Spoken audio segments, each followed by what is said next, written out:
నమస్తే. ఇన్నాళ్ళు నన్ను సపోర్ట్ చేస్తూ, ఎంకరేజ్ చేస్తూ మీ ప్రేమని నాకు అందిస్తున్న ప్రతి ఒక్కరికి కృతజ్ఞతలు. అలాగే ఈ వీడియో కూడా ఖచ్చితంగా మీకు ఉపయోగపడుతుంది. లైక్, షేర్ అండ్ సబ్స్క్రైబ్ చేసి మీ సపోర్ట్‌ని నాకు అందించండి. అలాగే ఈ వీడియో పట్ల మీకున్న అభిప్రాయాన్ని కామెంట్ సెక్షన్‌లో కామెంట్ చేసి తెలియజేయండి. ఇప్పుడు వీడియోని చూద్దాం. నమస్తే. Welcome to our channel. నేను పద్మిని. జులై మాసం ప్రారంభం కాబోతోంది.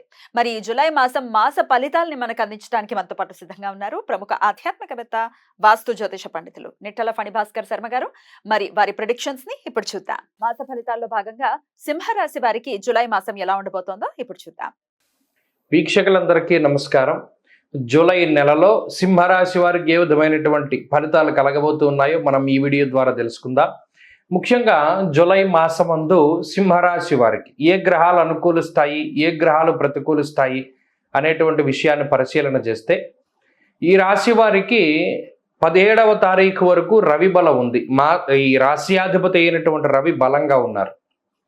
అలాగే గురుబలం లేదు, శనేశ్వరుడి యొక్క బలం లేదు, రాహు యొక్క బలం లేదు.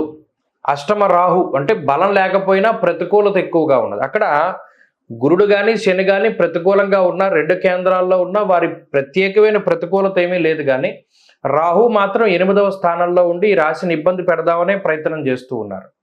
ఇక శుక్ర బుధుల యొక్క అనుకూలత ఈ నెలలో మధ్యస్థంగా ఉన్నది. చంద్రుడు కూడా 2.5 రోజులకు ఒకసారి అనుకూలిస్తూ ఉంటారు. అయితే ప్రధానంగా ఈ మాసంలో రవి యొక్క బలం మీద మాత్రమే ఆధారపడాలి. ఆ బలం కూడా ఎప్పటి వరకు ఉంది? 17వ తారీఖు వరకే ఉంది. అంటే 17వ తారీఖు దాటిన తర్వాత, ఈ జూలై నెలలో 17వ తారీఖు దాటిన తర్వాత 9 గ్రహాల్లో మెజారిటీ అంటే ఎక్కువ సంఖ్యలో గ్రహాలు అనేటువంటివి ప్రతికూలంగా ఉంటాయి సింహరాశి వారికి.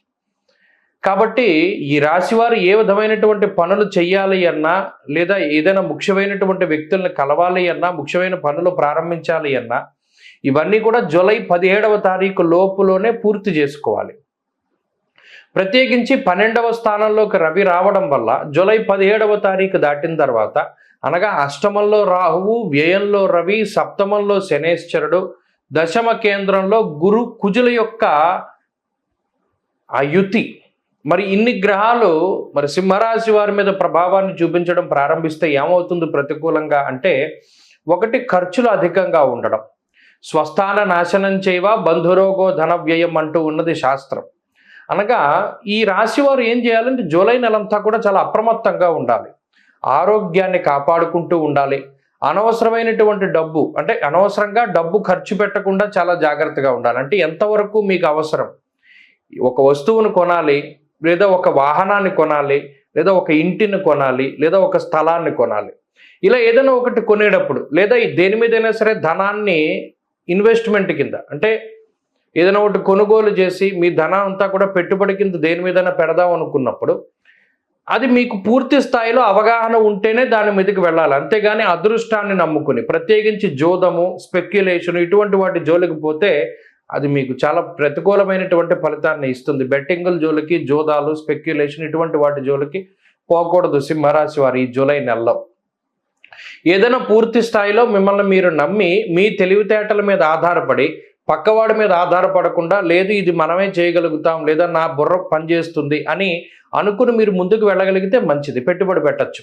అది కూడా భారీ స్థాయిలో కాదు. అనగా ఈ మాసంలో ప్రత్యేకించి అటు వ్యాపారాన్ని విస్తరించడానికి కానీ, లేదా ఉద్యోగాన్ని మార్చడానికి కానీ, లేదా ఉద్యోగంలో ఏదైనా సాహసోపేతమైనటువంటి చర్యలు చేయడానికి కానీ వేటికి కూడా సింహరాశి వారికి అంత అనుకూలంగా లేదు. ఆ విషయాన్ని మాత్రం చాలా స్పష్టంగా గుర్తుపెట్టుకోవాలి. ఒకటి, ఆరోగ్యపరమైనటువంటి జాగ్రత్తలు వహించాలి. అనగా మీరు భోజనం చేసేటప్పుడు, లేదా ఏదైనా పలహారం చేసేటప్పుడు, లేదా మరి ఏ ఇతరత్ర ఆహారాన్ని తీసుకునేటప్పుడు అది సరిగా ఉందా లేదా.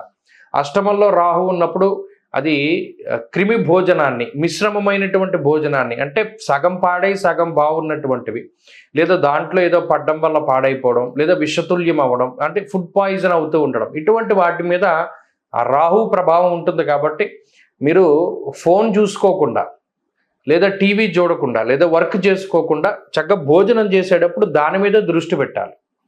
కొన్ని సందర్భాల్లో నోట్లోకి వెంట్రుకలు పోతూ ఉంటాయి, లేదా చిన్నపాటి పురుగులు పోతూ ఉంటాయి. ఇవన్నీ కూడా ఈ మాసంలో జరుగుతాయి. కాబట్టి ఏదైనా తినేటప్పుడు పూర్తిగా దాని మీద శ్రద్ధ పెట్టండి. ఇది మొట్టమొదటిగా చెప్పేటువంటి విషయం. ఇక 2, ఆర్థిక పరమైనటువంటి అంశాలు. ఇక్కడ ఖర్చు అధికంగా కనబడుతూ ఉన్నది కానీ ఆదాయ వనరులు అనేటువంటివి పాడైపోలేదు. సింహరాశి వారికి ఆదాయం వస్తూనే ఉంటుంది. కానీ ఇదివరకు 10 రూపాయల ఆదాయమే వచ్చినప్పుడు ఖర్చు 6, 8 ఉండేది.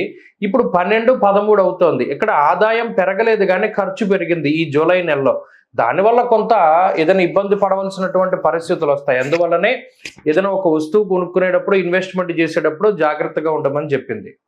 ఇక కుటుంబపరమైనటువంటి విషయాలను పరిశీలన చేస్తే కుటుంబ సభ్యుల యొక్క ఆరోగ్య పరిస్థితులు కూడా కొంత మిమ్మల్ని మానసికంగా ఇబ్బంది పెడతాయి. అయినప్పటికీ కూడా మీరు వాటిని ఛేదించగలుగుతారు. కొంత సమయం పోయిన తర్వాత వారికి కుదుట పడడం కానీ, లేదా మీరేదైనా స్ట్రగుల్ అవ్వడం వల్ల వారు ఆరోగ్యపరమైనటువంటి సమస్యల నుండి బయటపడడం కానీ ఇవన్నీ కూడా కనబడుతూ ఉన్నాయి. అయితే కొద్దిపాటి మానసిక అశాంతి మాత్రం ఉంటుంది. ఉద్యోగ వ్యాపారాలలో ఒత్తిడి అధికంగా ఉంటుంది. పని వేళలు చాలా ఎక్కువగా ఉంటాయి. ఎక్కువ సమయం పనిచేయవలసినటువంటి పరిస్థితులు ఉంటాయి. అలాగే కుటుంబంతో కానీ, స్నేహితులతో కానీ మీకు నచ్చినటువంటి ప్రాంతాలను సందర్శించడానికి కానీ ఈ మాసంలో అంత అవకాశం దొరకకపోవచ్చును. పూర్తిగా పని మీదే శ్రద్ధ పెట్టవలసి వస్తుంది. ఆ విషయం పట్ల జాగ్రత్తగా ఉండాలి. విద్యార్థులకి ఈ గ్రహస్థితి చాలా మిశ్రమంగా ఉన్నది.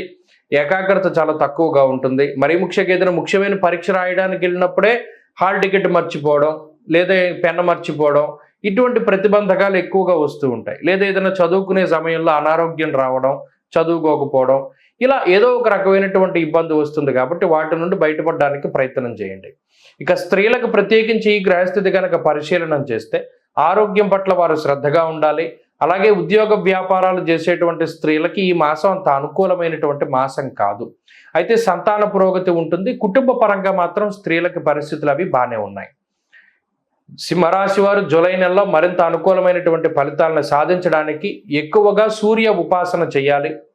అలాగే ఆంజనేయ ఆరాధన అధికంగా చేస్తూ ఉండాలి.